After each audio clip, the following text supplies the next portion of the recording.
Բարև ձեզ հայեր ջան, այսօր ես կպատմեմ Հայաստանի Քրիստոսից առաջ երկրորդ հազարամյակում։ Հայկական լեռնաշարը Քրիստոսից առաջ 20-ից 17-րդ դարերում, Քրիստոսից առաջ 20-ից 18-րդ դարերում առաջավոր Ասիայի հյուսիսում գործում էին մետաղի առևտրի մայրուղի, որն ձգվում էր Քանշենից, որը քաղաք է Փոքր Ասիայի արևելքում, մինչև Աշուր։ Մայրուղու հետ կապի մեջ էին հայկական լեռնաշխարհի ավելի քան 3 տասնյակ բնակավայրեր, որտեղից արտահանում են զանազան մետաղներ, ոսկի, արծաթ, պղինձ, անագ եւ այլն։ Քաշենից գտնված սեպագիր արձանագրություններում հիշատակվում են Հայաստանում շուրջ 1 տասնյակ իշխանություններ՝ Ծոփանա, Ծոփք, Թեգարամա, Թոգարամա, Թորգոմատուն, Խախում, Տուգրիշ եւ այլն։ Մետաղի լայն կիրառումները խիստ կարևոր է ինչպես տնտեսական, այնպես էլ ռազմական գործունեության մեջ։ Ռազմարվեստում կարևոր նշանակություն ունեցավ ձիերի, հատկապես ձիերի լցված մարտակառքերի կիրառումը, թերևս նշված հանգամանքներով էին պայմանավորված ռազմական այն հզոր արշավանքները, որ տեղի է ունեցել հայկական լեռնաշխարհում Քրիստոսից առաջ 18-ից 16-րդ դարերում։ 18-ից 17-րդ դարերում քասենցիները կամ կասիտները արշավեցին Բաբելոն, հիքսոսները Եգիպտոս, արիացիները Հնդկաստան։ Երեք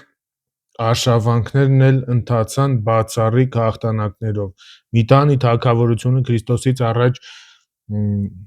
16-րդ դարում Հայաստանի հարավում եւ Միջագետքի հյուսիսում ստեղծվեց հնդեվրոպական Միտանիա թագավորությունը, Վաշուգանե մայրաքաղաքով, Մասյոն լեռներում։ Միտանին եգիպտական աղբյուրներում հիշատակվում է Նահարինա անվամբ, որը հավանաբար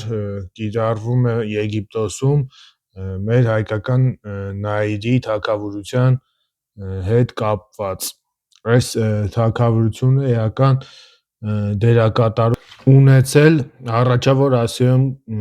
սկսած Քրիստոսից առաջ 16-րդ դարի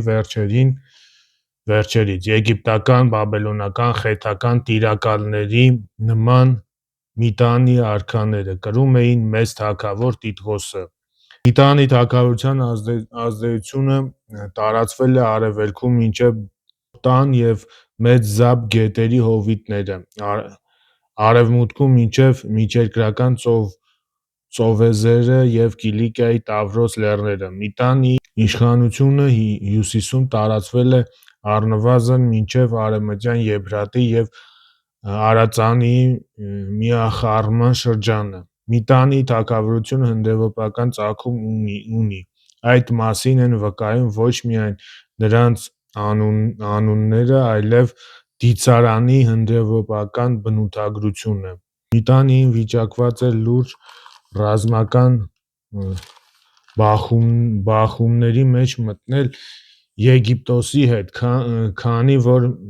վերջինս հիքսոսների դեմ վրիժառու պատերազմ սկսեց ու հազվադներ ուղղեց հենց Միտանին դեմ։ Սկսված եգիպտամիտանական պատերազմների երկարատև մի շղթա։ Քրիստոսից առաջ 16-րդ դարի երկրորդ կեսից մինչև Թութմոս IV-ի Քրիստոսից առաջ 1400-ից 1390 թվականները իշխանության շրջանը, որը հաշտություն կնքվեց Միտանիայի արքա Արտաղամայի հետ։ Միջերկրածովա արևելյան ավազանին, հարավն անցավ Եգիպտոսին, հյուսիսը Միտանիին։ Դաշտը ամրապնդվեց խնամիական կապերով, մի քանի սերունդ Միտանին արքայադստերը ամուսնանում էին եգիպտական փարավոնների հետ, նրանցից ամենանշանավորը Նեֆերտիտին էր։ Հնդեվրոպական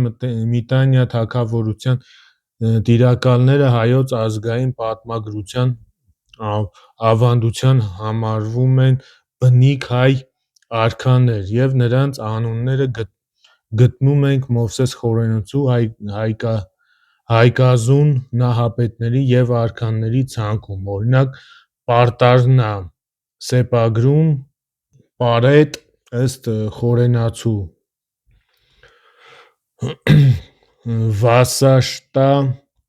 Վաշտակ և այլն։ Միտանիա անկումը ապրեց Քրիստոսից առաջ 10-րդ դարում զորացող Ասորստանի հարվածներից։ Հայասա թագավորությունը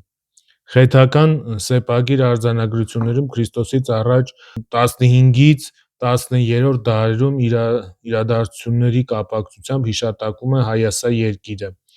Երգանվան հիմքում հայ ժողովրդի ինքնանվանում է։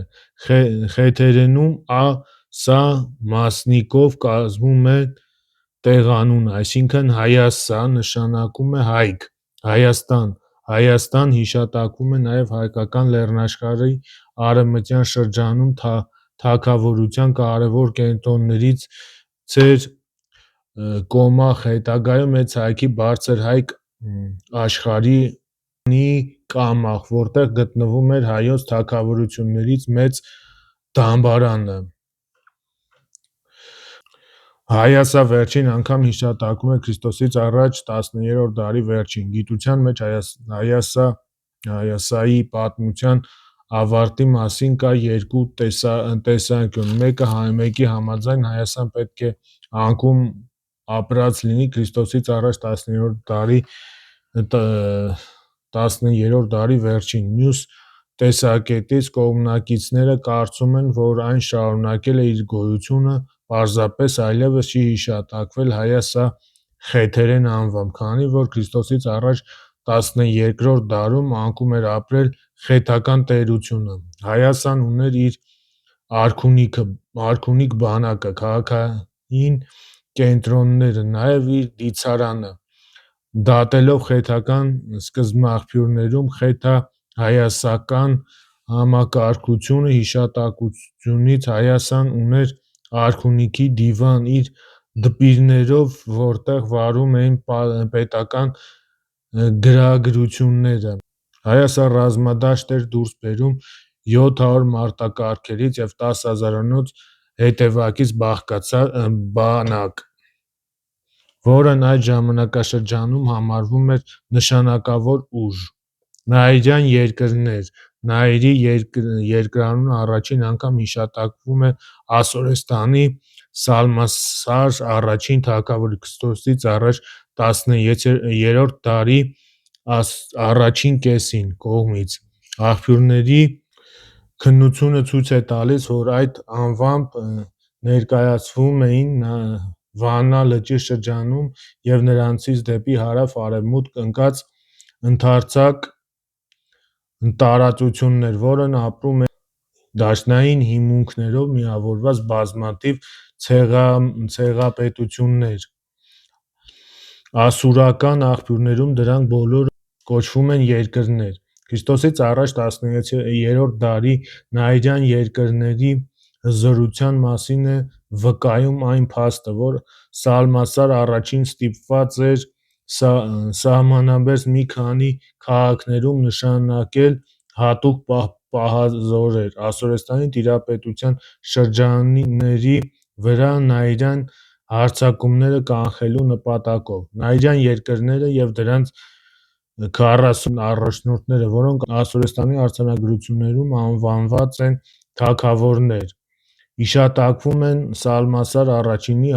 հաջորդի Թուկուլթի Նինուրատայի Քրիստոսից առաջ 10-րդ դարում, իսկ 1,5 դար անց Թիգլաթ-Պալասար I-ը Քրիստոսից առաջ 12-ից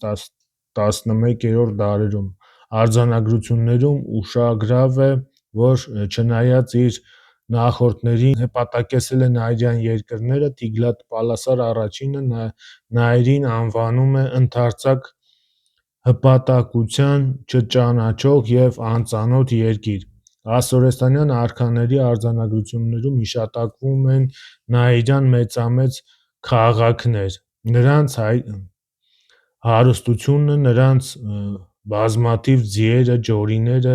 երինջների երամակները և երկրագործական բազմաթիվ ունեցվածքը, որոնք վկայում են այդ շրջանի երկրների հզորության և հարստության մասին։ Երկու դար անց Ասորեստանի արքա Աշուրասիրապալ II թագավորը Ք.ա. 9-րդ դարում արձանագրություններից տեղեկանում ենք, որ 4 խոշոր արշավանք է կատարել նայիրյան երկրների դեմ, ընդ որում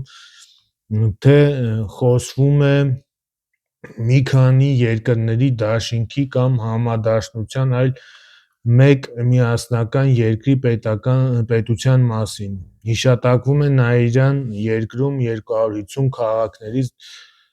զորավոր պարիսպները։ Նայիրին որպես մեկ միասնական պետություն է հիշատակվում նաև նրա հաջորդ Սալմասար III-ի Ք.ա. 9-րդ դարի արձանագրություններում։ Ասորեստանում գրված իրենց արձանագրություններում Նայիրի անվամբ են սեփական երկրի կոչում Վանի թագավորության տիրակալները։ Այսքանը, շնորհակալություն դիտելու համար և միշտ օր հետաքրքիր պատմություններ հայոց աշխարհի մասին։